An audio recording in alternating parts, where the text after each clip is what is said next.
நாமத்தினாலே கூடி வந்திருக்கிற உங்கள் யாவரையும் நாங்கள் வாழ்த்தி வரவேற்கிறோம். இந்த வேளையிலும் நாங்கள் ஆதியாகம புத்தகம் 12ஆம் அதிகாரத்துக்கு நாங்கள் திருப்பி 4ஆம் வசனத்தை நாங்கள் வாசிப்போம். கர்த்தர் ஆபிரகாமுக்கு சொன்னபடியே அவன் புறப்பட்டு போனான். லோத்தும் அவனோட கூட போனான். ஆபிரகாம் ஆரானை விட்டு புறப்பட்ட போது 75 வயதுள்ளவனாய் இருந்தான். இருக்கும்போது நல்ல ஆண்டவரே, உண்மை நன்றியுள்ளத்தோடு துதிக்கிறோம், ஸ்தோத்திரிக்கிறோம். ஆனால் இந்த நாளில் உங்களுடைய வார்த்தை மூலமாக நீங்கள் எங்களோடு கூட பேசும்படியாக நாம் ஜெபிக்கிறோம். என்னை மறைத்து உண்மை நீ வெளிப்படுத்தும்படியாக இந்த பரிசுத்த ஆவியாருடைய பிரசன்னம் என் மீதும் இங்கு வந்து குறிக்கிற ஒவ்வொரு மீதும் கர்த்தாவே சுவாமி அமர்ந்து உங்களுடைய நாமத்தை குறித்து அறிந்து கொள்வதற்கு கற்று உதவி செய்யுங்க. அப்படி சில கிருபைக்காக உண்மை நன்றியோடு நாங்கள் ஸ்தோத்திரிக்கிறோம். தொடர்ந்து ஆண்டவரே, இந்த பாவங்களை எங்களுக்கு கண்டித்து உணர்த்துங்க, சத்தியத்துக்கு நிலை எங்களை வழிநடத்துங்க. நான் சத்தியத்தை கற்றுக்கொண்டு சத்தியத்தினால் விடுதலாக்கப்பட்டவர் என்று சொல்லி உங்களுடைய சமுதாயத்தை நாங்கள் காண்பிப்பதற்கு உதவி செய்யுங்க. அவருடைய கிருபைக்காய் கூடி ஸ்தோத்திரம்.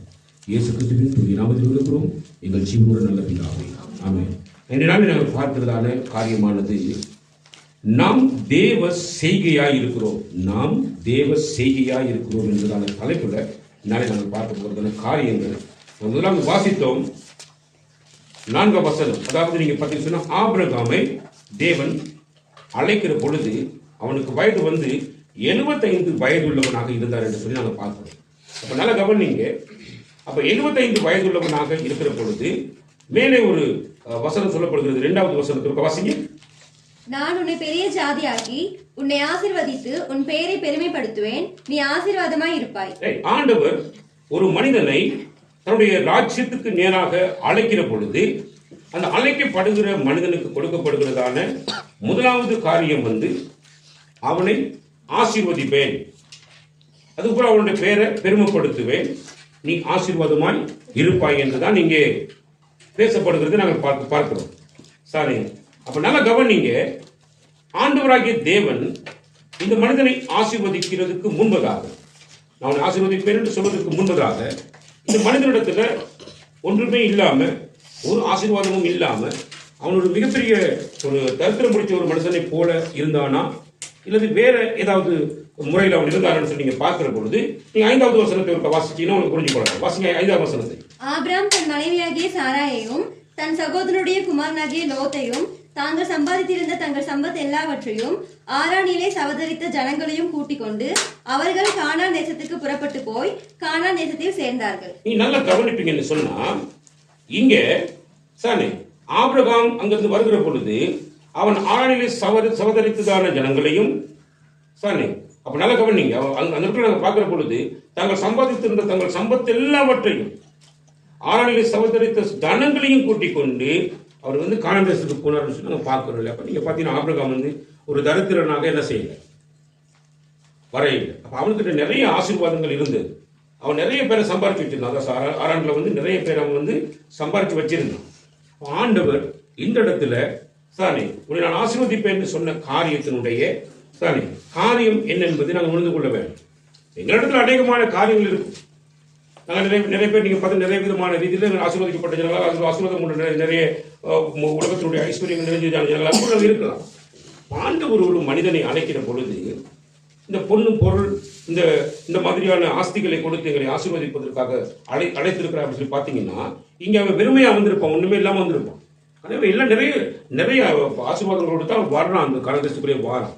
அப்படின்னா ஆண்டவர் இங்க ஆசீர்வாதத்தை குறித்து பேசுகிறதான காரியம் என்னன்னு பார்த்தீங்கன்னு சொன்னா, இது வந்து எங்களுடைய வாழ்க்கையில ஆவிக்குரிய ஆசீர்வாதத்தை குறித்து தான் நீங்க கர்த்தர் பேசுகிற பொழுது, அந்த ஆவிக்குரிய ஆசீர்வாதம் அப்படின்னு சொல்லி பார்த்தீங்கன்னா நல்ல கவனம். இந்த உலகத்துக்கு அப்பால் பட்டதான ஆசீர்வாதம், இந்த உலகத்தில் இருக்கக்கூடியதான ஆசீர்வாதம் இல்லை, இந்த உலகத்துக்கும் அப்பால் பட்டதான ஆசீர்வாதம்.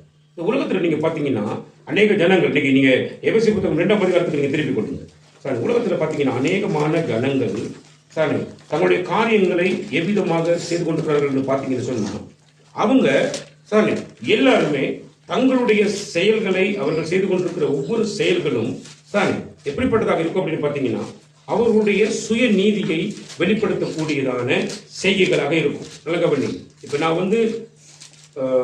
வந்து தான தர்மங்களை பண்ணுகிறதுக்கு ஊடாக, சில நன்மையான காரியங்களை செய்கிறதுக்கு ஊடாக சாரி அதற்கு நீங்க பாத்தீங்கன்னு சொன்னா, நான் வந்து நல்ல நல்ல நல்ல விதமாக பேசக்கூடிய மனிதனாக இருந்து அப்படி இருக்கிறது கூடாது. என்னுடைய கிரியைகள் எல்லாமே சானே மற்றவர்கள் பார்வையில நல்ல விதமாக இருக்குமானால், நான் புண்ணியங்களை தான தர்மங்களை செய்கிறதின் ஊடாக சாரி நான் எனக்கேற்ற ரட்சிப்பை நான் பெற்றுக்கொள்வேன் அப்படின்றதான ஒரு நினைவுல வாழுகிறதான ஜனக்கூட்டம் இந்த உலகத்தில் ஏகப்பட்ட மாதிரி இருக்கிறாங்க. சாரி நான் இந்த உலகத்தில் இருக்கிற காலமெல்லாம் நான் இந்த விதமாக நான் செய்து எனக்கான நான் புண்ணியத்தை தேடிக்கொள்ளுவேன், எனக்கான ரட்சிப்பை தேடிக்கொள்வேங்கிற ரீதியில இன்னைக்கு உலகத்தில் இருக்கிற ஜனங்கள் நிறைய பேர் இவ்விதமாக தான் வாழ்ந்து கொண்டிருக்கிறார். சரி, அப்படி வாழ்ந்ததுல ஒரு குடும்பம் தான் இந்த ஆபிரகாமுடைய குடும்பமும் அப்படித்தான் வாழ்ந்து வந்தாங்க. ஆபிரகாமுடைய தகப்பனை நீங்க பாத்தீங்கன்னு சொன்னா அவர் யார் அப்படி சொல்ல விக்கிரக ஆராதனை செய்து கொண்டிருந்ததான தகப்பன். அப்ப அவர் யார கடவுள் என்று சொல்லி அவர் வழிபட்டுக் கொண்டிருந்தார் பாத்தீங்கன்னா சூரியனை தான் அவர் என்ன பண்ணிட்டு இருந்தார், வழிபட்டுக் கொண்டிருந்ததான மனிதன் யாரு, ஆபிரகாமுடைய தகப்பன் தேரார். அப்ப அவன் சூரிய நமஸ்காரம் செய்து வாழ்ந்து வந்த ஒரு மனிதன்.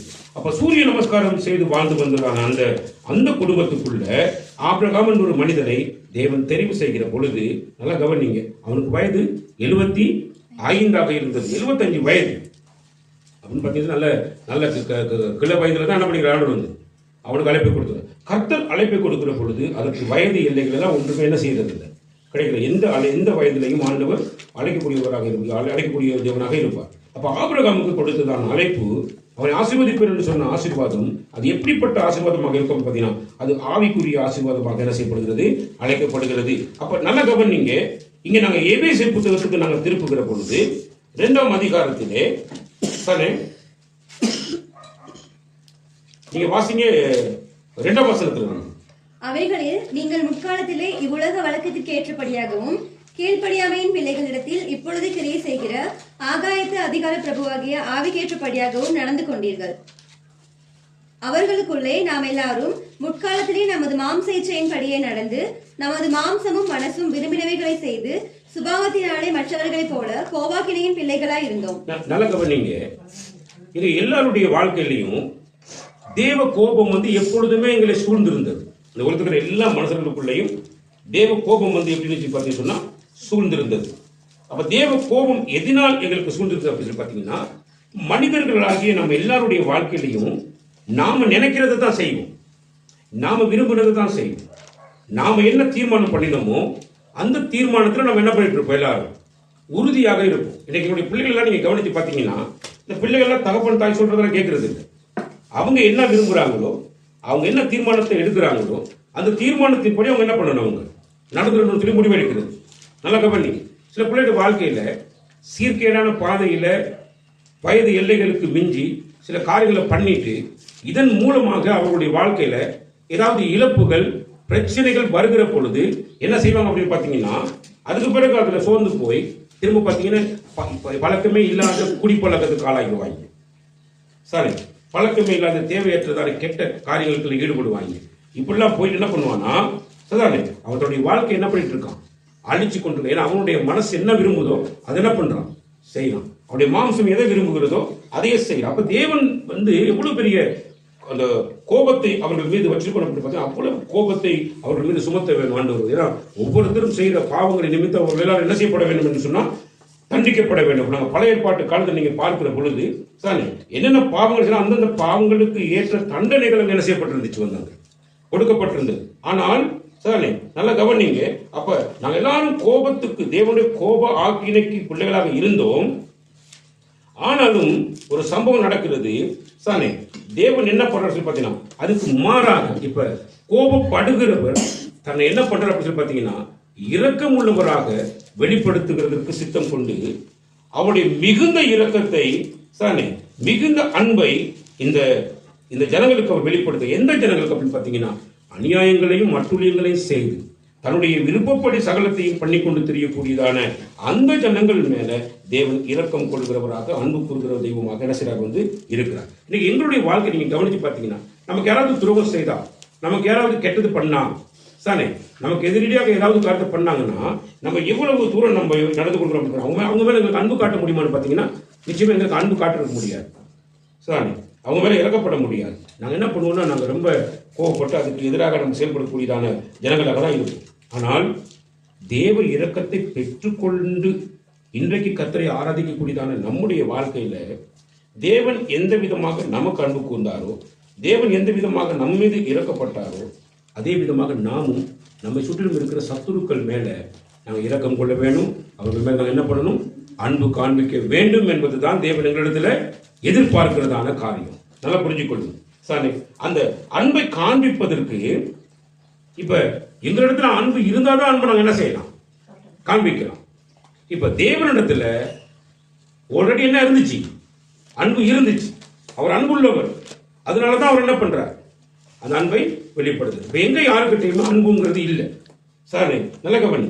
அப்ப இந்த அன்புள்ளவர் எங்களுக்குள்ள வந்து வாசம் பண்ணினால் எங்களாலையும் துரோகிகளுக்கு, அக்கிரம செய்யக்காரர்களுக்கு, அநியாயக்காரர்களுக்கு, எங்களுடைய சத்துருக்களுக்கு அன்பை காண்பிப்பதற்கு முடியும் அப்படின்றத தேவன் அறிந்துதான் அதை சொல்ற. நீ வந்து என்ன செய்ய போனா, நீங்க மன்னிப்பை பெற வேணுமா இருந்தா முதலாவது நீங்க என்ன செய்யணும், மற்றவருடைய பாவங்களை மன்னிக்க வேண்டும் அப்படிங்கிறார். எங்க இருக்குது, நீங்கள் கற்றுக் கொடுத்ததான அந்த ஜெபத்திலேயே அது கொடுக்குறாரு இல்லையா? வாட்சி பாருங்க, மத்தேயு புத்தகம் 6ஆம் அதிகாரம், மத்தேயு புத்தகம் 6ஆம் அதிகாரம்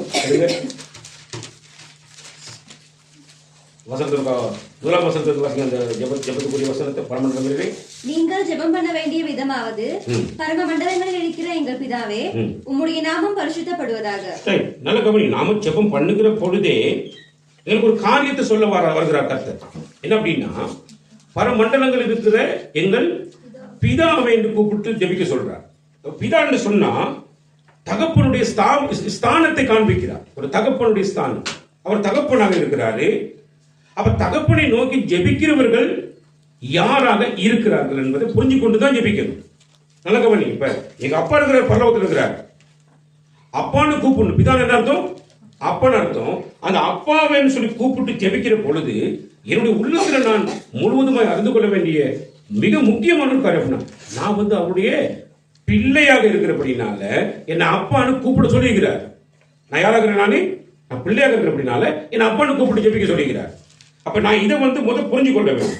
சரி, அப்ப எப்படி நான் பிள்ளையாக இருக்க முடியும், எப்படி நான் அப்பா, அவர் எனக்கு அப்பாவா இருக்க முடியும் அப்படின்னு சொல்லி பாத்தீங்கன்னா, அதைத்தான் நீங்க எபேசியர் புத்தகம் நீங்க 1ஆம் அதிகாரத்துல 6ஆம் வசனத்தை நீங்க வாசிக்கிற பொழுது, தம்முடைய தயவுள்ள சித்தத்தின்படியே நம்மை இயேசு கிறிஸ்து மூலமாய் தமக்கு சுவிகார புத்திரராகும்படி முன் குறித்திருக்கிறார். இப்ப சுவிகார புத்திரராகும்படி என்ன படிக்கிறாருங்களே, முன் குறிச்சிட்டார்.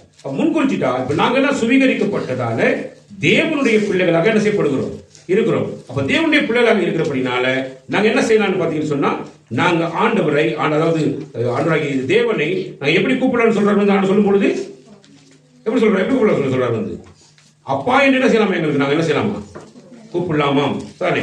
நீங்க அடுத்து நீங்க ஒரு வசனத்தை வாசிக்கிற பொழுது சார் நல்லா கவனிங்க.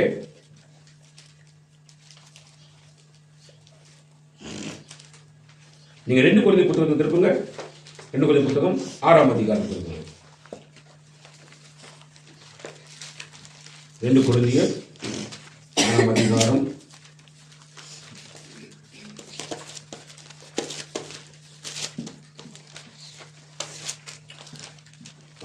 12ஆம் வசனத்தை வாசிங்க.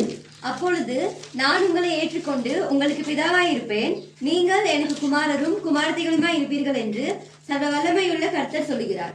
எப்பொழுது அப்படின்ற ஒரு கேள்வி வரும். அப்பொழுது நான் உங்களை ஏற்றுக்கொண்டு உங்களுக்கு பிதாவாய் இருப்பேன். அப்ப நான் உங்களை ஏற்றுக்கொண்டு உங்களுக்கு யாரா இருப்பேன், அப்பாவா இருப்பேன், தகப்பனாய் இருப்பேன். நீங்க எனக்கு பிள்ளைகள், அதாவது மகன்மாராக மகள்மாராக இருப்பீங்க அப்படின்னு சொல்றாரு. அப்ப எப்பொழுது அப்படின்னு சொல்லுகிற பொழுது நல்லா கவனிங்க, அவர் தடைப்படுத்தி இருக்கிறதான சில காரியங்களை விட்டு நாங்கள் விலகி நடக்கிற பொழுது அந்த காரியத்தை செய்வேன் என்று சொல்லுகிறார். அப்ப எந்த காரியத்துல நாங்கள் தடைப்படுத்துகிறோம் பாத்தீங்க சொன்னா நல்லா கவனிங்க. சார் 14ஆம் வசனத்துல வாசிக்கிற பொழுது வாசிங்க. 14ஆம் வசனத்திலிருந்து, அந்நிய நுகத்திலே அவிசுவாசிகளுடன் பிணைக்கப்படாதிருப்பீர்கள். அந்நிய நுகம் அது அவிசுவாசத்தினால் நிறைந்திருக்கும். அப்படிப்பட்ட ஜனங்களோடு கூட நீங்க பிணைக்கப்படாதிருங்க. அப்ப நல்ல கவனிங்க, தேவன் ஆவியாகி இருக்கிறார். அவரை தொழுது கொள்ளும் காலம் வந்திருக்கிறது. சாரி, அவரை தொழுது கொள்வர்கள் ஆவியோடும் உண்மையோடும் தொழுது கொள்ள வேண்டும் என்று ஆண்டவர் சொல்லியிருக்கிறார். ஆனா நிறைய பேருடைய வாழ்க்கை எப்படி இருக்கு அப்படின்னா, ஆண்டவர் எங்களை ஆண்டவர் இங்க ஒண்ணுமே இல்லையே, அது இல்லையே, இது இல்லைன்னு சொல்லிட்டு அவங்க என்ன பண்றாங்கன்னா, தேவன் படைத்ததை அந்த படைப்பாளருக்கு விரோதமாக விக்கிரகங்களை உண்டு பண்ணி தானே அந்த விக்கிரகங்கள் தனக்காக வந்து மறிக்கும், தனக்கான ரட்சிப்பை கொடுக்கும் என்ற நினைவோடு கூட வாழ்ந்து கொண்டிருக்கிற அநேக ஜனங்கள் இந்த உலகத்தில் இருக்கிறாங்க. அவங்க அவிசுவாசமான ஜனங்கள் அவங்க கடவுளாக இயேசு கிறிஸ்துவை விசுவாசிப்பதற்காக அவங்க என்ன பண்றதுன்னா தங்களுக்கு கொடுக்கப்பட்டிருக்கிற ஞானத்தை அவர்கள் பாவிக்கிறது இல்லை, அவர் கொடுக்கப்பட்டிருக்கிற புத்தியை அவர்கள் பாவிக்கிறது இல்லை. சரி, அதே மாதிரி ஆண்டவர் சொல்கிற வார்த்தைகளுக்கு அவர்கள் செவி கொடுக்கிறதும் இல்லை. ஆண்டவரால் அப்படிப்பட்ட அந்த அந்நிய நுகத்தோடு நீங்க என்ன செய்யாதீங்க, பிணைப்புல ஈடுபடாதீங்க. சார், இது இந்த பகுதி மெயினா திருமண காரியத்துக்கு தான் சொல்லப்படுகிறது. திருமண பந்தத்தில் ஈடுபடுகிறவர்கள் ஆண்டவர் மேல விசுவாசம் இல்லாதவர்களை நீ நீ கர்த்தரை விசுவாசிச்சு நீ திருமணம் முடியும்னு நம்ம சொல்ல முடியாது. சாரி, அப்ப விசுவாசத்தை தொடக்கிறவர் யாருன்னு பார்த்தீங்கன்னா ஆண்டவராகிய இயேசு கிறிஸ்து. அதை முடிக்கிறவர் யாருன்னா அவர் தான் முடிப்பார். அப்ப ஒருவனுக்குள்ள விசுவாசத்தை தொடக்கிறவரே அவர் தான். அப்பதான் அவர் என்ன செய்வார், இயேசு கிறிஸ்து என்ன செய்வாங்க, உண்மையை விசுவாசிப்பான். ஆனா நாம என்ன பண்ணுவோம்னா திருமணத்துக்காக சதானே நான் விரும்புகிற காரியம் எனக்கு வரணும் என்பதற்காக என்ன பண்றது அப்படின்னா, நாம அடுத்த டைம் நீ கடவுளை நீ விசுவாசிச்சீங்கன்னா நீ கிறிஸ்துக்குள்ள வந்தீங்கன்னா நான் உங்களை திருமணம் முடிச்சுக்கிறேன் அப்படிங்கிறதான காரியத்தை பண்ணி அவங்க அந்த காரியத்தை செய்ய வைக்கிறது. இப்படி செய்ய வைக்கிறது கூட அவங்க என்ன பண்ணுவாங்க அப்படி பாத்தீங்கன்னா, அவங்க ஏற்கனவே அவிசுவாசிகளாக இருப்பாங்க, ஏதோ ஒரு காரியத்துக்காக விசுவாசிக்கிறது போல நடிப்பாங்க. ஆனா அதுக்கு பிறகு அவங்க உள்ள இருக்கிற விஷயம் வெளியே வரும் பொழுது அந்த குடும்பம் சின்ன பின்னமாக என்ன செஞ்சிடும், மாறி. இன்னைக்கு எத்தனையோ குடும்பங்கள் நாங்கள் என்ன பண்ணிக்கிறோம், இந்த விஷயம் நாங்க பார்த்துருக்கிறோம். சரி, அப்ப நல்ல கவனிங்க. அடுத்த சொல்ல அநீதிக்கும், அதாவது நீதிக்கும் அநீதிக்கும் சம்பந்தம் ஏது, ஒளிக்கும் இருளுக்கும் ஐக்கியம் ஏது. நீதி இருக்கிற இடத்துல அநீதி இருக்காது, அநீதி இருக்கிற இடத்துல நீதி இருக்காது. அதே மாதிரி ஒளி வருகிற பொழுது அங்க இருள் என்ன செய்யாது, இருக்காது. அப்ப ஒண்ணு ஒளி வரும் பொழுது இருள் நீங்கி போகணும். சரி, அப்ப இருள் ஒளி வருகிற பொழுது இருள் இருக்குதுன்னா அதுக்கு என்ன காரணம் அப்படின்னு பாத்தீங்கன்னா, சரி அங்க என்ன காரணம், அங்க ஒளியில அவ்வளவு தூரம் பவர் இல்லைன்றது அர்த்தம். நம்முடைய ஆண்டவர் ஒளியாக இருக்கிறார். சரி, அடுத்து பாத்தீங்கன்னா கிறிஸ்துவுக்கும் பெரியாருக்கும் இசைவேது, அவிசுவாசிகளுடனே விசுவாசிக்கு பங்கேது. இந்த கிறிஸ்து என்பவர் யார் அப்படின்னு பார்த்தா நமக்காக நியமிக்கப்பட்டவர். நல்ல கவனி, நமக்காக நியமிக்கப்பட்டவர், நம்முடைய பாவங்களுக்காக நியமிக்கப்பட்டவர். அவர் மரித்தால் தான் எனக்கு ரட்சிப்பு, அவர் எனக்காக அடிக்கப்பட்டால் தான், அவருடைய ரத்தம் சிந்தப்பட்டால் தான் எனக்கு பாவ மன்னிப்பின் மீட்பு, இல்லாட்டி கிடைக்கவே கிடைக்காது. அந்த பேலியாளனை யாருன்னு பாத்தீங்கன்னா, சாரே நீங்க குறைஞ்ச புத்தகம் படிக்கும்போது உங்களுக்கு தெரியும் அவங்கள யாருன்னு பார்த்தா இந்த காம தேவதைகள் சொல்லப்படுகிறதான சாரே இந்த சர்வத்தின் பிரகாரமாக இந்த உலகத்தில் அநாகரிகமான காரியத்தை பண்ணி கொண்டிருந்ததான பெண்களை தேவதைகளாக கும்பிட்டாங்க. அது மட்டும் இல்லாம இந்த பேலியாளன் போல அது மனிதர்கள் கையினாலே செய்யப்பட்டதான சிலை.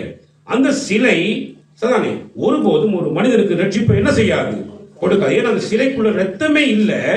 நீங்க சிலைகள் இருக்கிற வீடுகளில் போய் நீங்க வேணா நீங்க சும்மா தட்டி பாருங்க, ரத்தம் வருதான்னு பாருங்க, ரத்தம் இருக்காது, இதயம் இருக்காது, அதுக்குள்ள மூளையும் இருக்காது, ஒண்ணுமே காண, மற்றதெல்லாம் இருக்கும் அதுக்கு. அப்ப அது உடைச்சாலே ரத்தம் வராது. அப்ப அந்த சிலை சதானே அந்த ஓவியங்கள் எங்களுக்கு ரட்சிப்பு என்ன செய்யாது, ஒரு போதும் கொடுக்காது. பாவம் மன்னிப்பு எங்க இருந்து எங்களுக்கு கிடைக்கும் அப்படின்னு பாத்தீங்கன்னு சொன்னா நல்லா கவனிங்க. சார் இது எப்படி வச்சுக்கிட்டு கொலோசியர் புத்தகத்துக்கு நீங்க திருப்பினீங்கன்னா 1ஆம் அதிகாரத்துக்கு நீங்க போகலாம். கொலோசியர் புத்தகம் 1ஆம் அதிகாரத்துக்கு நீங்க திருப்புகிற பொழுது அங்க மிக தெளிவாக அந்த பாவ மன்னிப்பு எதுல கிடைக்குது அப்படின்றத ஆண்டவர் மிக தெளிவாக சொல்லியிருக்கிறார். நல்ல கவனிங்க. சார் கொலோசியர் புத்தகம் 1ஆம் அதிகாரத்துக்கு திருப்பி 13ஆம் வசனத்திலிருந்து நீங்க வாசிக்கிற பொழுது, இருளின் அந்த காலத்தில் நின்று நம்மை விடுதலையாக்கி தமது அன்பின் குமாரனுடைய ராஜ்யத்திற்கு உட்படுத்தினவருமாகிய பிதாவை ஸ்தோத்தரிக்கிறோம். அப்போஸ்தலனாகிய பவுல் கொலோசியருக்கு எழுதுகிறார். திரும்ப நீங்க 14ஆம் வசனத்தை வாசிக்கிற பொழுது, குமாரனாகிய அதாவது மகானாகிய அல்லது மனிதனாக பிறந்தவராகிய குமாரனாகிய அவருக்குள் அவருடைய இரத்தத்தினாலே பாவ மன்னிப்பாகிய மீட்பு நமக்கு உண்டாயிருக்கிறது. அப்ப அவருடைய இரத்தத்தினாலதான் பாவ மன்னிப்பு என்ற மீட்பு எங்களுக்கு என்ன செய்யப்பட்டிருக்கிறது, உண்டாகி இருக்கிறது. அப்ப அந்த ரத்தத்தை சிந்தும்படியாக வந்தவருடைய தோற்றம் எப்படி இருக்கும் அப்படின்னா, அவர் அதரிசனமான தேவனுடைய தற்சுரூபமும் சர்வ சிருஷ்டிக்கும் முந்தின பேருமானவர். அப்ப அவர் தேவனுடைய சுரூபமாக இருக்கிறார், தேவனுடைய மொத்த தோற்றத்தை உள்ளடக்கினவராக இருக்கிறார். அவர் இந்த உலகத்தில் ஒன்றுமே உண்டாக்குவதற்கு முன்பதாகவே தேவனோடு கூட இருந்தவராக இருக்கிறார் என்பதை வேதத்தில் தெளிவாக என்ன பண்றோம், நாங்க வாசிக்க கேட்கிறோம். நல்ல கவனி. அப்ப இந்த இடத்துல நீங்க பார்க்கிற பொழுது இப்படிப்பட்ட அந்த இயேசு கிறிஸ்து ரத்தத்தினாலதான் அந்த பாவ மன்னிப்பாகிய மீட்பு நமக்கு என்ன செய்யப்படும், உண்டாகும். சரி, அப்ப ஆனபடினால அந்த இயேசு கிறிஸ்துவை நாங்க கர்த்தர் என்றும் தேவாதி தேவன் என்றும் சரி அவர்தான் எங்களுக்கு ரட்சிப்பை கொடுக்கிறவர் என்றும் விசுவாசித்தால் ஒழிய நாங்க அவருடைய பிள்ளைகளாக தேவனுடைய பிள்ளைகளாக என்ன செய்ய முடியாது, இருக்க முடியாது. நல்ல கவனிங்க. அப்பதான் சில காரியங்களை பண்றாரு, பேசுறாரு இல்லையா? நீங்க வந்து கிறிஸ்துவுக்கு பலியாருக்கும் நீங்க அவங்கள கண்டுபிடிங்க. கிறிஸ்து என்பவர் வந்து உங்களுக்கு அபிஷேகம் பண்ணப்பட்டவர், மேசியாவாக வரப்போகிறவர், அவர் உங்களுக்காக வந்து தன்னுடைய ஜீவனையே கொடுப்பார் என்றதான காரியத்தை தீர்க்கதரிசிகள் மூலமாக அவர் வந்து என்ன பண்ணுகிறார்னா திருவுளப்பட்டிருக்கிறார். அப்ப கிறிஸ்து வேற, பேலியாள் என்பவள் யார் அப்படின்னு பாத்தீங்கன்னா, அது மனிதன் தன்னுடைய கைகளினாலே செதுக்கப்பட்ட வரையப்பட்ட ஓவியமும் சிலையாக இருக்கிறபடினால அதுக்குள்ள எந்த ரத்தமும் இல்லை. அந்த ரத்தம் சிந்த முடியாம இருக்கிற ஒரு பேலியாளுக்கு எந்த மனிதனுக்கும் ரட்சிப்பு என்ன பண்ண முடியாது, கொடுக்க முடியாது. அப்ப ரட்சிப்பை கொடுக்கிறவர் கர்த்தராகிய இயேசு கிறிஸ்து. அந்த இயேசு கிறிஸ்துவை உங்களுக்காக அனுப்பினவர் பிதாவாகிய தேவன். அந்த பிதாவாகிய தேவன் உங்களை தன்னுடைய பிள்ளைகளாக ஏற்றுக்கொள்ளுகிறதற்கு இயேசு கிறிஸ்துவனுடைய இரத்தத்தின் மூலமாக தான் அவர் என்ன பண்ணுவார்னு சொல்லி பார்த்தீங்கன்னா, உங்களையும் என்னையும் தன்னுடைய சுவிகார புத்திரராக சுவீகரித்துக் கொள்ள முடியும். காரணம், அந்த இரத்தம் தான் ஆண்டவராகிய இயேசு கிறிஸ்துவனுடைய பிள்ளைகளாக எங்களை அங்கீகரித்துக் கொள்ளுகிறதற்கு அந்த தேவனால் இந்த உலகத்தில் எங்களுக்கு வழங்கப்பட்டிருக்கிறதான விலைக்கிரயமாகிய விலை, அந்த விலைதான் இயேசு கிறிஸ்துடைய பரிசுத்த இரத்தமாக இருக்கிறது. அப்ப பரிசுத்த இரத்தத்தின் அந்த கிரயம் தான் எங்களுக்கு செலுத்தப்பட்டிருக்கிறது. அந்த இரத்தத்தை எங்களுக்கு விலை கொடுத்து கர்த்தருக்கு வாங்கி இருக்கிறார். அப்ப அவர் சொல்லுகிறபடி நாங்க என்ன பண்ணணும் அப்படி சொல்லி பாத்தீங்கன்னா, நல்ல கவனிங்க, 17 வசனம் சொல்லுது, 16 சொல்லுது, தேவனுடைய ஆலயத்துக்கு விக்கிரகங்களுக்கு சம்பந்தம் ஏது? தேவனுடைய ஆலயம் எப்படி இருக்கும் அப்படின்னா, அது உயிர் உள்ளதாக இருக்கும். தேவனுடைய ஆலயம் எப்படி இருக்கும்? அது எப்படி இருக்கும்? உயிர் உள்ளதா இருக்கும். 1 கொரிந்தியர் 3:16 என்ன சொல்லப்படுகிறது? நீங்கள் தேவனுடைய ஆலயமாய் இருக்கிறீர்கள் என்றும் அவருடைய ஆவியானவர் உங்களில் வாசமாய் இருக்கிறார் என்றும் அறியாது இருக்கிறீர்களா? அப்ப நீங்க தான் தேவனுடைய ஆலயமா இருக்கிறீங்க. ஆனா அந்த ஆலயத்தை குறித்து சொல்லும் அந்த ஆலயம் மிகவும் பக்குவமாக பாவிக்கப்பட வேண்டிய ஆலயம். அந்த ஆலயத்துல உங்களுடைய சுய சிந்தனை வரக்கூடாது. அந்த ஆலயத்துக்குள்ள நீங்க விரும்புகிற காரியத்தை என்ன செய்ய போகக்கூடாது. ஒரு மனசு விரும்புகிறதையும் ஒரு மாம்சம் விரும்புகிறதையும் நீங்க என்ன செய்யக்கூடாது, செய்ய போகக்கூடாது. ஏன்னா ஒருவன் தேவனுடைய ஆலயத்தை கெடுத்தால் அவனை தேவன் என்ன பண்ணுவார்? கெடுப்பார். தேவனுடைய ஆலயம் பரிசுத்தமாய் இருக்கிறது, நீங்களே அந்த ஆலயம். அப்ப தேவனுடைய ஆலயம் உயிருள்ள ஆலயமாய் இருக்கிறது. அந்த ஆலயம் நீங்களும் நானும் நம்ம எல்லாருமே தேவன் வாசம் பண்ணும் ஆலயங்களாக இருக்கிறோம். அப்ப விக்கிரகங்கள் இருக்கக்கூடியதான ஆலயம் எப்படி இருக்கு பாத்தீங்கன்னா, விக்கிரகங்கள் வந்து மனுஷருடைய கைகளினாலே என்ன செய்யப்பட்டிருக்கும்? அது கட்டப்பட்டிருக்கும். மனுஷருடைய கைகளினாலே செதுக்கப்பட்டது. சரி, மண்ணை எடுத்து மண்ணை குழைச்சு மண்ணை வந்து ஒரு பொம்மையாக உருவாக்கி அந்த பொம்மைக்கு பல வர்ணங்களை தீட்டி அந்த பொம்மையை வந்து என்ன பண்ணுவாங்க அப்படின்னு சொல்லி பார்த்தீங்கன்னா, கடவுள் என்று பல பேர்களை வச்சுட்டு என்ன பண்ணுவாங்க, அதை கடவுள்னு கும்பிடுவாங்க. அதுகள் எங்களுக்காக மறிக்காது. அவைகள் வந்து ஒருபோது எங்களுக்காக ரத்தம் என்ன செய்யாது, சிந்தாது. ஏன்னா அது ரத்தமும் இல்லை, அதுக்குள்ள உயிரும் இல்லை, அதுக்குள்ள சுவாசமும் கிடையாது. அதனால பாவ மன்னிப்புக்கான மீட்புகளுக்கு என்ன செய்ய முடியாது, கொடுக்க முடியாது. அப்ப விக்கிரங்களுக்கு உள்ள கோயில் வேற, தேவன் வாசம் பண்ணுகிற கோயில் வேற. நீங்களாம் உயிர் உள்ளவங்களா இருக்கிறீங்க, உங்களுக்கு தான் நான் வந்து வாசம் பண்ணிட்டு இருக்கிறேன் சானே. ஆனா நீங்க விக்கிரகத்தையும் என்னுடைய ஆலயத்தையும் ஒன்றாக அமைச்சு பார்க்கிறீங்க. உங்களுக்கு வேலை செய்ய முடியும், உங்களோட கைகள் எல்லாம் வேலை செய்யும், உங்களுக்கு நல்லா காது கேட்கும், உங்களோட கண்ணால நீங்க பார்க்க முடியும், உங்களோட வாயில பேச முடியும். ஆனா நீங்க விக்கிரகங்களை பார்த்தீங்கன்னா அதுக்கு எல்லாம் இருக்கும், ஆனா அது ஒண்ணுமே கிரியேட் செய்யக்கூடிய நிலைமை என்ன செய்யாது, இருக்காது. அப்ப அதையும் உங்களையும் நீங்க என்ன செய்யாதீங்க, சம்பந்தப்படுத்தி பார்க்காதீங்க. ஆனா மிக தெளிவா சொல்றீங்க, என்ன செஞ்சாங்க, சம்பந்தப்படுத்தி பார்த்துறாதீங்க அப்படின்னு சொல்றாரு. நல்ல கவனிங்க. சொல்லிட்டு சொல்றாரு வந்து, ஆனபடியினால் நீங்க அவர்கள் நடுவில் இருந்து புறப்பட்டு பிரிந்து போய். அப்ப நீங்க என்ன பண்ணீங்கன்னா, அப்படிப்பட்ட ஜனங்கள் இருக்காங்க, உங்களை சுத்தி இருக்கிறாங்க, உங்களோட சொந்தக்காரங்க, உங்களோட அப்பா அம்மா, உங்களோட பரம்பரை எல்லாம் அப்படி இருப்பாங்க. எப்படி இருப்பாங்க, இந்த மாதிரி விக்கிரகங்களை கடவுள் என்று வழிபட்டு கொண்டு இருப்பாங்க. அதுக்கு பலவிதமான காரியங்களையும் அவங்க பண்ணுவாங்க. அதுக்கு நிறைய சாந்தி சம்பிரதாயங்கள் இப்படி நிறைய இருக்கும். இதெல்லாம் அவங்க பண்ணிட்டு இருப்பாங்க. ஒரு கல்யாணம் வந்து அதுதான் பண்ணுவாங்க. ஒரு புள்ள பெரிய சாமர்த்தியம் போட்டு அந்த பிள்ளைங்க என்ன பண்ணிட்டு இருப்பாங்க, அதான் பண்ணுவாங்க. தொட்டதுக்கெல்லாம் என்ன செய்வாங்க, நல்ல நேரம் பார்ப்பாங்க, தொட்டதுக்கெல்லாம் சகுனம் பார்ப்பாங்க. இப்படியான காரியெல்லாம் பண்ணிட்டு இருக்கிறவங்க என்ன பண்ணிருக்காங்க, நடுவில் இருக்கிறாங்க. அவங்க எல்லாம் என்ன பண்ணிருக்காங்கன்னா, அசுத்தமானதை செஞ்சு கொண்டிருக்கிறாங்க அப்படின்னு சொல்லி மிக தெளிவாக பேசுறாங்க. கவனிச்சு பாருங்க. ஆனால் நீங்க அவர்கள் நடுவில் இருந்து புறப்பட்டு பிரிந்து போய் அசுத்தமானதை, அப்ப என்ன அர்த்தம் அப்படின்னா, அவங்களாம் அசுத்தமான காரியத்தை பண்ணிட்டு இருக்கிறாங்க, அது எனக்கு அசுத்தமானது. அப்ப தேவன், நீங்க 1 தெசலோனிக்கர் புத்தகத்தில் 4ஆம் அதிகாரத்தில் திருப்புகிற பொழுது அந்த ஒரு வசனம் பாருங்க, தேவன் அசுத்தத்துக்கு அல்ல நம்ம என்னத்துக்கு அழைச்சிக்கிறாரா, பரிசுத்தத்துக்கே நம்மளை அழைச்சிருக்கிறார். சொல்லுங்க அல்லேலூயா. நம்ம தேவன் எதுக்கு அழைச்சிக்கிறார், பரிசுத்தத்துக்கு அழைச்சிருக்கார். சில நேரம் நீங்க ரட்சிக்கப்பட்டு கர்த்தருடைய நாமத்தை மகிமைப்படுத்துவதற்காக தேவனால் அழைக்கப்பட்டிருப்பீங்க. ஆனா உங்களோட குடும்பத்தில் இருக்கிற சில உங்களுடைய உறவுகள், உங்களுடைய தாய் தப்பன்மார்கள், உங்களுடைய சகோதரத்துவங்கள் எல்லாம் இந்த மாதிரியான அசுத்தமான காரியத்தை பண்ணிட்டு இருப்பாங்க. அப்ப அவங்க முதலிடத்தை உங்களுக்கு கொடுப்பாங்க. இப்ப நீங்க தான் உங்களோட தாய் மாமனா இருப்பீங்க, தாய் மாமியா தாய் மாமனா இருப்பீங்க, இல்லை உங்களுக்கு நீங்க தான் முறை சொல்ல செய்யக்கூடிய சில காரியங்கள் இருக்கும். அப்ப உங்களை வந்து இது மாதிரி விஷயங்கள்ல வந்து ஈடுபடுத்த முயற்சி செய்வாங்க. இப்ப ஆண்டவர் சொல்றார் வந்து, நான் உங்களுக்குள்ள வாசம் பண்றேன், நான் உங்களுக்குள்ள என்ன பண்றேன், வாசம் பண்றேன், உங்களுக்குள்ள நான் என்ன செய்யறேன், உலாவுகிறேன்.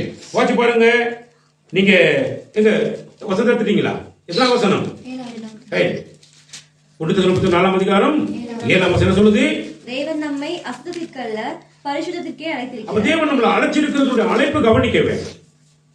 நம்ம அழைப்பை வந்து கவனிக்க வேண்டும். நமக்கு கொடுக்கப்படுகிற அழைப்பு வந்து பரிசுத்தத்துக்கு அழைச்சிருக்கிறார்.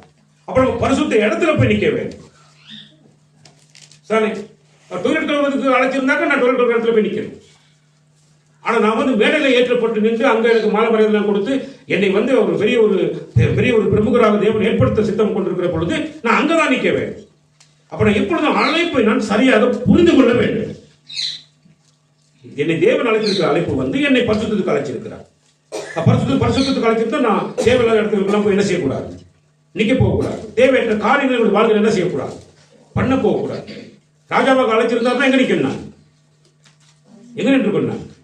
சரி, உங்களை இருளின் அந்த காலத்திலிருந்து அழைச்சி எங்களை எல்லாம் எப்படி ஆக்கியிருக்காரா கர்த்தர். 1 பேதுரு புத்தகம் 2ஆம் அதிகாரம், 1 பேதுரு புத்தகம் 2ஆம் அதிகாரம் 9ஆம் வசனம். நீங்களோ உங்களை அந்த காலத்தில் நின்று தம்முடைய ஆச்சரியமான ஒளியின் இடத்திற்கு வரவழைத்தவருடைய புண்ணியங்களை அறிவிக்கும்படிக்கு தெரிந்து கொள்ளப்பட்ட சந்ததியாயும் ராஜரிகமான ஆசாரிய கூட்டமாயும் பரிசுத்த ஜாதியாயும் அவருக்கு சொந்தமான ஜனமாயும் இருக்கிறீர்கள். இதை பற்றி நம்ம என்ன பண்றோம்? நம்மள கர்த்தர் வந்து அந்த காலமான பயங்கரமான இருட்டுக்குள்ள பாவத்திலிருந்து விடுதலை ஆக்குறது எதுக்கு அப்படின்னா, எங்களை பெரிய பெரிய ராஜாக்களாக ஏற்படுத்துவதற்காக, எங்களை தேவனுடைய ஊழியர்களை செய்ய முடியாத ஆசாரிய கூட்டமாக தெரிந்து கொள்வதற்காக. அவர் எங்களுக்கு செஞ்சிருக்கிற மிகப்பெரிய அந்த சிலுவையின் கிரயத்தை குறித்து, சிலுவையினுடைய அந்த பாடுகளை குறித்து மற்றவர்களுக்கு அறிவிக்கும் சுவிசேஷகர்களாக. நல்லா புரிஞ்சு கொள்ள வேண்டும். நாமெல்லாம் சாதாரணமான ஆட்கள் கிடையாது. எழுதுகிற எல்லாருமே நம்ம நினைச்சிருக்க சும்மா சாதாரணமான ஆட்கள் அப்படி இல்லை. தேவனுடைய புண்ணியங்களை அறிவிக்கும் கூட்டம், ராஜ்யதிகம் பண்ணக்கூடிய ராஜாக்கள், ஆசாரிய கூட்டம். சரி, அப்ப இப்படிப்பட்ட ஒரு நிலைப்பாட்டுக்குள்ள தேவன் எங்களுக்கு ஒரு அழைப்பு கொடுத்திருக்கிற பொழுது நாம என்ன பட்டிருப்போம் அப்படின்னு பாத்தீங்கன்னா, அசுத்தமான கிரிகள்லாம் பண்ணிட்டு அவங்களோட சுத்திட்டு தெரியும். நல்லா கவனிங்க. தேவையில்லாத எண்ணங்களை வளர்த்துக்கிட்டு நாங்க தேவையில்லாத காரியம் பண்ணிட்டு இருந்ததை விட மோசகரமான காரியத்தை என்ன பண்ணிட்டு இருக்கோம். ஒருத்தன் ஒரு பிள்ளை லவ் பண்றான்னா அந்த லவ்ல வந்து அவருக்கு தோல்வி வந்து பார்த்து அவன் கடைசியாக குடிகாரனா மாறிடுவார். தேவையற்ற காரியத்தில் பண்ணுவார். முதல் இருந்ததை விட பண்ண இணைஞ்சிட்டு இருப்பான். அப்போ ஒருத்தன் வந்து தனக்கு தோன்றுகிற வழி செம்மையான வழியாக இருக்குன்னு சொல்லி ஒளி உள்ள பூந்து போனானா அந்த வழி அவனுக்கு என்னத்தை கொண்டு வந்துடும், மரணத்தை கொண்டு வந்துடும். மனுஷனுக்கு செம்மையாக தோன்றுகிற வழி உண்டு, அது முடிவோ மரண வழிகள். அப்ப அதுக்குள்ள போய் சிக்கிடுவோம். கடைசி தாய் தப்பனுக்கு வந்து ஏற்கனவே இருந்த பிரச்சனை இருந்து அவங்க காப்பாற்ற முடியாம கிடப்பாங்க. இப்ப மறுபடியும் குடிகாரனா வெடிகாரனா தெரியுற பொழுது அதை குடிக்கிறது மட்டும் இல்லாம அதுக்கப்புறம் இன்னும் பெரிய பெரிய காரணம் என்ன பண்றதை வைக்கிறோம், செய்ய ஆரம்பிச்சிருவோம். இதுதான் ஒரு மனிதன் தனக்குள்ள ஏற்படுத்தி கொண்டு சேர்க்கிறதான காரியங்கள். நல்ல கவனி. அப்ப நாங்க விசேஷித்த அழைப்புக்குள் அழைக்கப்பட்டவர்கள். அப்ப நாங்க அசுத்தமானது என்ன செய்யக்கூடாது, நாங்க தொடக்கூடாது. அசுத்தமானதுக்கு என்ன பண்ணக்கூடாது, நானே போகக்கூடாது. நல்ல கவனிங்க. அப்ப 2 கொரிந்தியர் 6ஆம் அதிகாரத்தினுடைய 16வது வசனம் என்ன சொல்றதுன்னா, தேவனுடைய ஆலயத்துக்கும் விக்கிரகத்துக்கும் சம்பந்தம் இல்ல, நான் அவர்களுக்குள்ளே வாசம் பண்ணி, எவர்களுக்குள்ளே வாசம் பண்ணி, தேவனுடைய ஆலயத்துக்குள்ள நான் வாசம் பண்ணி அவர்களுக்குள்ளே நான் உலாவி அவர்கள் தேவனாய் இருப்பேன், அவர்கள் என் ஜனங்களாய் இருப்பாங்க என்று தேவன் சொன்னபடி. இங்க இருக்கீங்களே நீங்க எல்லாரும் யாரு? நீங்கள் ஜீவனுள்ள தேவனுடைய ஆலயமாய் இருக்கிறீர்கள். செத்து போனதான் செலவைக்கிறது. நம்முடைய ஆண்டவராகிய இயேசு கிறிஸ்து செத்தார், அடக்கமும் பண்ணப்பட்டார். ஆனா 3வது நாள் சாவை வென்றவராய், சாவாவை உள்ளவராய், நித்திய பிதாவாய், நிரந்தரமானவராய், நித்தியானந்த ஏக சக்கராதிபதியாய் உயிரோடு எழுப்பினவர். சொல்லுங்கள் அல்லேலூயா. மறுபடி சாகல, இன்றைக்கு உயிருள்ளவராக இருக்கிறார். அந்த உயிருள்ள தெய்வம் நமக்குள் வந்து உலாவி நமக்குள் வாசம் பண்ணுகிற தெய்வமாக இருக்கிறார். அப்படின்னா நம்ம எந்த அளவுக்கு நம்ம கர்த்தரை நாங்க அறிந்து கொள்ள வேண்டும் அப்படிங்கிறது மிக முக்கியம். சாரி, அப்பதான் சொல்றாரு, ஆனப்படினால நீங்க இந்த மோசமான சந்ததியை விட்டு என்ன செஞ்சிருங்க, புறப்பட்டு பிரிந்து போங்க. அசுத்தமானதை செய்ய நினைக்காதீங்க, அதை தொடாதீங்க. தொட்டா செஞ்சு போடுவீங்க, தொட்டா சாப்பிட்டுருவீங்க, தொட்டா என்ன செஞ்சிருவீங்க, குடிச்சிருவீங்க. அப்ப தொட்ட வரைக்கும் நினைஞ்சிடாதீங்க, போயிடாதீங்கன்னு சொல்றாரு. சொல்லும் பொழுது சொல்றாரு, அப்படி இதை நீங்க செஞ்சீங்கன்னா தான் உங்களுடைய மகனாக என்ன செய்வேனா, ஏற்றுக்கொள்வேன், உங்களுக்கு நான் தகப்பனாக இருப்பேன்னு சொல்றார். நல்ல கவனி. ரைட். அப்ப முதலாவது, தேவன் தம்முடைய குமாரனாக இயேசு கிறிஸ்துவனுடைய இரத்தத்தை எனக்காக சிந்த செய்து அந்த இரத்தத்தின் கிரயத்தை எனக்கு கொடுத்து என்னை தேவனுடைய பிள்ளையாக சுவீகரித்துக் கொள்கிறார். இது முதலாவது காரியம். நல்லா கவனிங்க. இரண்டாவது, அப்படி சுவீகரித்துக் கொண்ட பிள்ளைகளை தேவன் எவ்விதமாக மாற்றுகிறார் அப்படின்னு பார்த்தீங்கன்னா, தேவன் வந்து வாசம் பண்ணக்கூடிய, தேவன் உலாவக்கூடிய ஆலயங்களாக, திரு ஆலயம், திருச்சபை, திரு என்றது யாருக்கு வைக்கிற பட்டம், உயிரோட்டம் உள்ள ஒரு மனிதனுக்கு திரு, உயிரோட்டம் உள்ள ஒரு மனிதனுக்கு தான் திரு என்றதான ஒரு பட்டத்தை என்ன பண்ணுவாங்க, சுற்றுவாங்க. நீங்க எல்லாம் திருமதி என்ற பட்டத்தில் இருக்கீங்கன்னா உங்களுக்குள்ள வந்து ஆண்டு என்ன பண்ணுவாராம், வாசம். முதலாவது, அவர் தன்னுடைய குமாரனாக இயேசு கிறிஸ்துவினாலே உங்களை வீட்டெடுத்து தன்னுடைய குமாரனாக குமாரத்தியாக என்ன பண்றார், வந்து ஏற்றுக்கொண்டிருக்கிறார். அப்படின்னா பிள்ளைகளாக உங்களை என்ன, உங்களுக்கு என்ன பண்றார், வந்து அதிகாரத்தை கொடுத்துட்டார். இரண்டாவது என்ன பண்ணுகிறார்னா, நம்ம எல்லாரையும் தேவனுடைய ஆலயமாக என்ன பண்ணுகிறார்கள், தேவன் ஏற்படுத்தி இருக்கிறார். இப்ப ஆலயங்களாகிய நமக்குள்ள என்ன இருக்கணும் அப்படின்னா, பரிசுத்தம் என்ன செய்யப்பட வேண்டும், இருக்க வேண்டும். அப்ப தேவாலயமாக பிரதிஷ்டப்பட்டிருக்கிறோம். அப்ப இந்த தேவாலயமாக பிரதிஷ்டப்படுத்தப்பட்ட நம்முடைய வாழ்க்கை எப்படி இருக்கும் அப்படின்னு பாத்தீங்கன்னா, நல்ல கவனிங்க, அசுத்தமான எந்த ஒரு காரியங்களும் என்ன பண்ணிடக்கூடாது ஒரு வாழ்க்கையில நாங்க. இப்ப நீங்க நல்லா கவனிங்க. அப்ப பிள்ளைகள் ஆக்கப்பட்டவர்கள், தேவ ஆலயமாக வாசம் பண்ணக்கூடியவர்கள் என்ன பண்றாங்க அப்படின்னு பாத்தீங்கன்னு சொன்னா, பிதாவை நோக்கி அவர்கள் வேண்டிக் கொள்ள வேண்டும். பிதாவே, நல்ல கவனிங்க, தேவன் எப்பொழுதுமே ஜெபிக்க சொல்லுகிற பொழுது பிதாவை சொல்லி தானே செய்ய சொல்றாங்க, ஜெபிக்க சொல்றாங்க. நீங்க உலகத்தில் பாருங்க, நிறைய ஜனங்கள் பிதாவை நோக்கி என்ன செய்ய மாட்டாங்க, ஜெபிக்க மாட்டாங்க. அப்பான்னு சொல்லி ஜெபிக்க மாட்டாங்க. அவங்க பல காரியங்கள் அந்த உலகத்தில் என்ன பண்ணி வச்சிருப்பாங்க. சார், என்னமோ பேர் சொல்லி கூப்பிட்டு இருப்பாங்க. என்னமோ பேர் சொல்லி கூப்பிடுறது நமக்கு அவசியம் இல்லை. நம்மை அழைத்து நம்மை ராஜாக்களாக, அவருடைய புண்ணியங்களை அறிவிக்கும் கூட்டமாக, சரிதானே, லேவியர்களாக எங்களை தெரிந்து கொண்டு உயர்த்தக்கூடிய தெய்வம் சொல்றார். அவரை பிதாவே என்ன செய்யும் கூப்பிட்டு ஜெபம் பண்ணணும் அப்படிங்கிறார். சாமி அப்ப சொல்ற வந்து நல்ல கவனிங்க. என்ன சொல்ற வந்து, நீங்க எப்படி ஜெபிக்கணுமா, 12ஆம் வசனத்தை வாசிங்க. 6:12. எங்கள் கடனாளிகளுக்கு நாங்கள் மன்னிக்கிறது போல எங்கள் கடன்களை எங்களுக்கு மன்னியும். எங்கள் கடனாளிகளுக்கு நாங்க மன்னிக்கிறது போல, அதாவது எங்களுக்கு தீமை செய்கிறவர்களுக்கு நாங்க மன்னிக்கிறது போல. அப்ப நாங்க ஒரு மாதிரியை காண்பிக்கிறோம் இல்லையா. முதலாவது அன்றே நான் என் பக்கத்து வீட்டில் உள்ளவன மன்னிச்சது மாதிரி ஒரு எட்டிங் ஒன்று போட்டு வந்தேன். அப்ப அதே மாதிரி நீங்க என்ன பண்ணிருங்க, என்னை மன்னிக்கிறது மாதிரி ஒரு எட்டிங் என்ன செஞ்சிருங்க, போட்டுருங்க. நீங்க எந்த மாதிரியை கத்திரத்துல காட்டுறீங்கிறது முக்கியம். ஏனென்றால் தேவன் அக்கிரமங்களினாலும் பாவங்களாலும் மறுத்து கிடந்த எங்களை, அவருக்கு துரோகிகளாக இருந்த எங்களை அவர் மன்னிக்கும் பொழுது மிகுந்த அன்பினாலே பூரண அன்பை எங்களுக்கு செலுத்தி இனி இல்லை என்ற ஒரு மன்னிப்பை எங்களுக்கு கொடுத்து முடிச்சுட்டார். அப்ப மன்னிப்புன்றது வந்து அவளுக்கு வந்த பொழுது எப்படிப்பட்ட மன்னிப்பை வந்துச்சு சொன்னா, பூரண மன்னிப்பு எனக்கு என்ன இருக்கிறது, கிடைக்கப்பட்டிருக்கிறது. அப்படித்தான் தேவன் என்னை மன்னித்தார். அப்ப நான் ஏன் இன்னும் என் வாழ்க்கையில பல விஷயங்களை பெற்றுக்கொள்ள முடியாம தரமாயிட்டு இருக்கேன், ஏன் வாழ்க்கையில ஏன் இன்னும் எனக்கு ஆசீர்வாதம் வரல, ஏன் இன்னும் நான் தரித்திரனாவே இருக்கிறேன், எதை செய்தாலும் எனக்கு ஏன் ஒண்ணுமே விளங்குது இல்லை, ஏன் நடைமுறைகள் எல்லாம் பல போராட்டத்தை அனுபவிச்சுட்டு இருக்கு அப்படின்னு உங்களுக்கு யோசிக்கக்கூடிய நிலைமை வருதுன்னா, நீங்க புரிஞ்சு கொள்ளுங்க, நீங்க இன்னும் உங்களுக்கு தீமை செய்தவர்களை மன்னிக்கலன்றது அர்த்தம். உங்களுக்குள்ள மன்னிப்பை கொடுக்க முடியாத நிலை உங்க இருதயத்துல இருக்குதுன்னா நீங்க மன்னிப்பை பெற்றுக்கொள்ளணும்னு அர்த்தம்.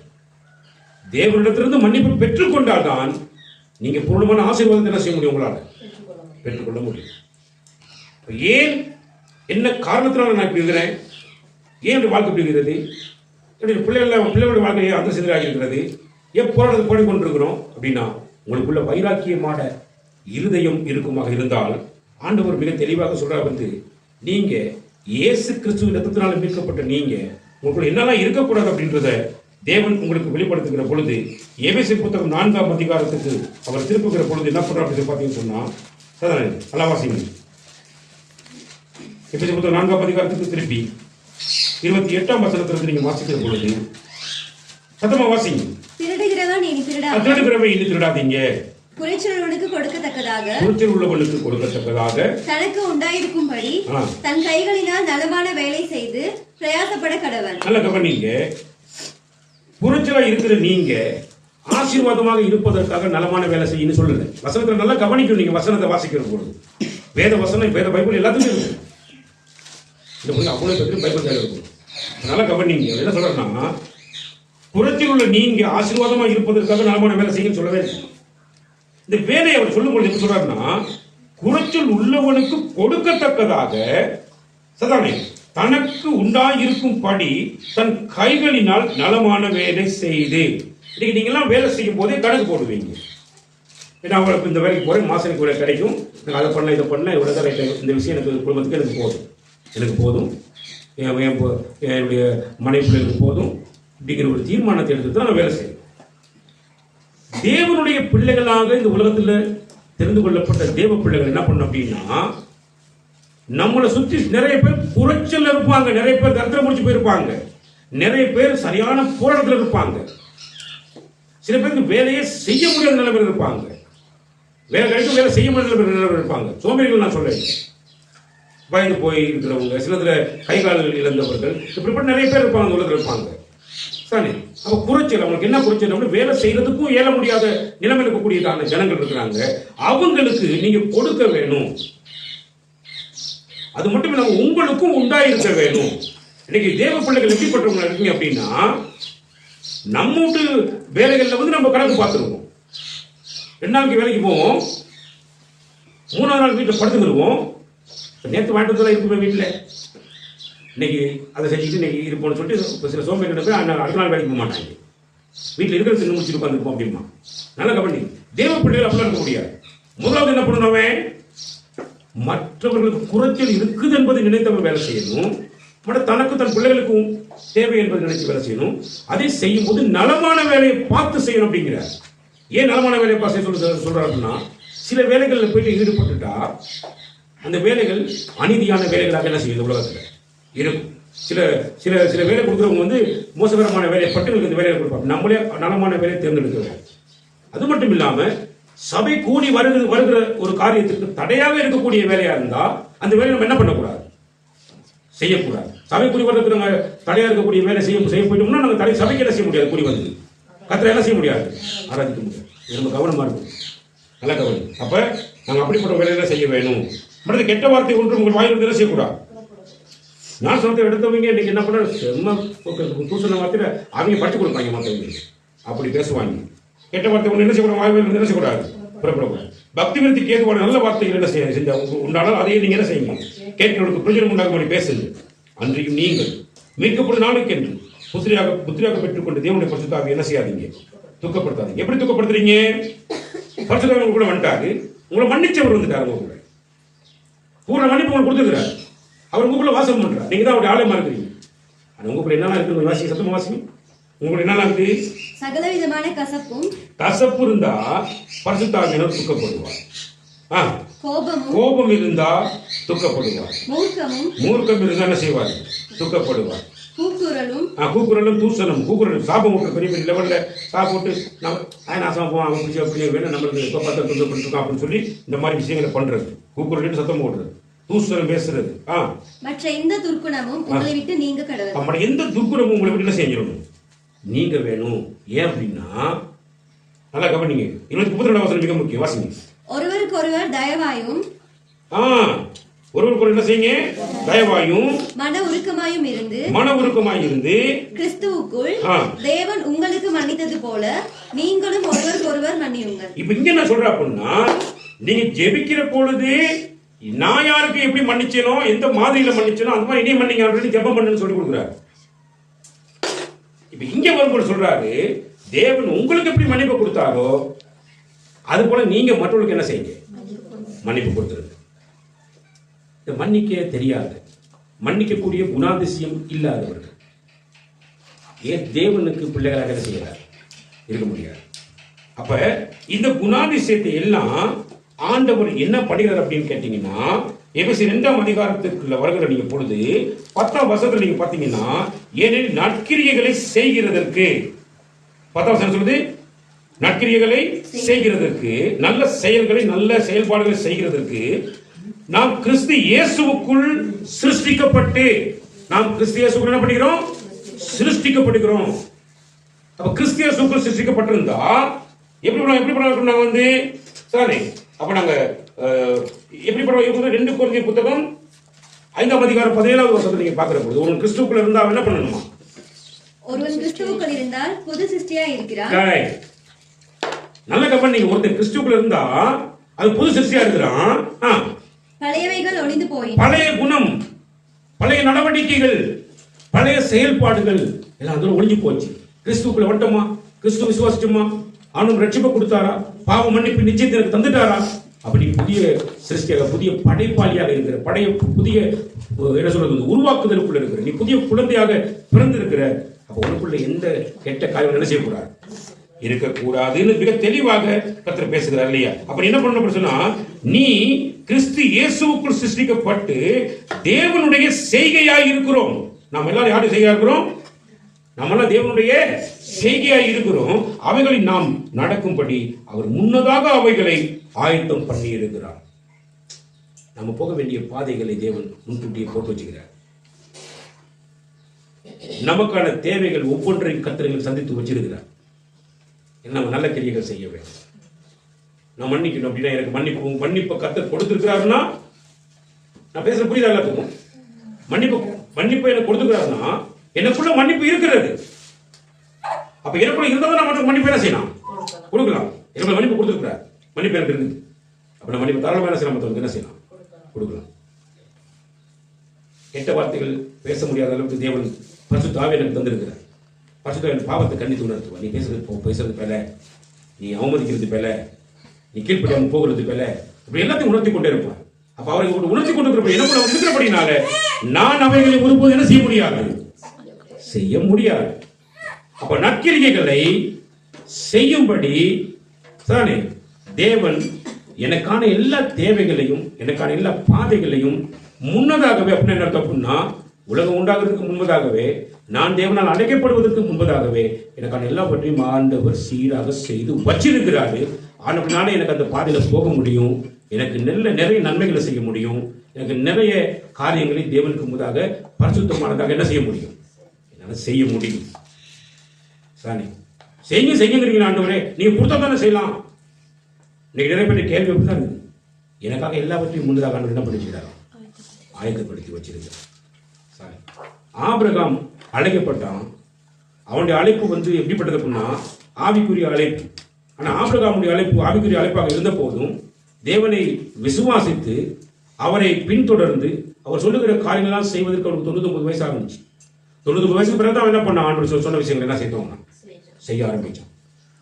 ஆனா இன்னைக்கு எங்களுடைய வாழ்க்கையில சாரி, ஆபிரகாமுக்கு பரிசுத்த ஆவியானவரை தேவன் என்ன பண்ணிருக்கல? கொடுத்திருக்கல. நம்முடைய வாழ்க்கையில் புதிய ஏற்பாட்டுக்குள் இருக்கக்கூடியதான இயேசு கிறிஸ்துவுடைய ரத்தத்தினால மீட்கப்பட்ட ஜனங்களுக்கு கொடுக்கப்பட்டிருக்கிற மிகப்பெரிய வெகுமதியான பரிசு தெரியுமா? எங்களுக்குள்ள பரிசுத்த ஆவியானவரை தேவன் கொடுத்திருக்கிறார். அவர் எங்களுக்குள்ள வாசமாயிருக்கிறார். அப்படின்னா எங்களுக்குள்ள அவர் இருந்தார்னா எங்களால் எல்லா நல்ல காரியங்களை என்ன பண்ண முடியுங்களாங்க? செய்ய முடியும். கர்த்தர் மிக ஈஸியான காரியங்களை படிக்கிறார். ஆகவேதான் நாம் எல்லாரும் தேவ செய்கையாக இருக்கிறோம். நாம் எல்லாரும் தேவ செய்தியாக இருக்கிறோம். அப்ப தேவ செய்தி நம்ம என்ன தப்புனா, ஒன்றுமே இல்லாத எங்களுடைய வாழ்க்கை, உருகுறைந்து போயிருந்த எங்களுடைய வாழ்க்கை, செத்து மறித்து போய் கிடந்த எங்களுடைய வாழ்க்கையை ஆண்டவர் இயேசு கிறிஸ்துவுக்குள்ளாக எங்களை உயிர்ப்பித்து எங்களை நல்ல கிரியைகளை செய்யும்படியாக இந்த உலகத்தில் என்ன பண்ணுகிறாரு? வச்சிருக்கிறார். அப்ப நாங்கள் எங்களுடைய அழைப்பை புரிந்து கொள்ள வேண்டும். எங்களுடைய அழைப்பு எப்படிப்பட்டது அப்படின்னா, நாங்க சும்மா சின்னத்தனமான காரியங்களை பண்ணுறதுக்காக அல்ல, குடிகாரன், வெறிகாரன், ஏமாத்துக்காரன், முள்ள மாதிரி முடிச்ச வைக்கணும்னு சொல்லி எங்களை பார்த்து பேசுகிறதுக்காக, அந்த பட்டங்களை சூட்டுவதற்காக நான் தேவனாக அழைக்கப்பட்டது. நாங்கள் ராஜாக்களாக, தேவனுடைய புண்ணியங்களை அறிவிக்கும் கூட்டங்களாக, ஆசாரியர்களாக தேவனால் அழைக்கப்பட்ட ஜனங்கள். அந்த அழைப்பை புரிந்து கொண்டா சின்னத்தனமான காரில் படித்துக்கிறவங்களோடு போய் கலந்து கொண்டு தேவையற்ற காரியங்களை செய்து கொண்டு அந்நிய நுகத்திலே போய் நம்ம பிணைச்சு கொண்டு சாரி அசுத்தமானதெல்லாம் தொட்டு அதெல்லாம் செய்து கொண்டு நம்ம இருப்போம் அப்படின்னு சொல்லி பார்த்தீங்கன்னு சொன்னால் நாங்கள் தேவனுக்கு எதிராளிகளாக என்ன பண்ணுவோம் மாறிவிடும். தேவன் தன்னுடைய பிள்ளைகளாக எங்களை அங்கீகரித்திருக்கிறார். அங்கீகரிக்கப்பட்ட நாங்கள் தேவனுடைய செய்தியாக இருக்கிறோம் என்பதை மறந்து விடாதபடி நாங்கள் தேவனை நோக்கி பார்க்கிற பொழுது கர்த்தருடைய வாழ்க்கையை பிரகாசிப்பிக்கிற தேவனாக இருக்கிறார். ஆமென். கர்த்தர் உங்களுடைய ஆசீர்வதிப்பாராக. ஆமென்.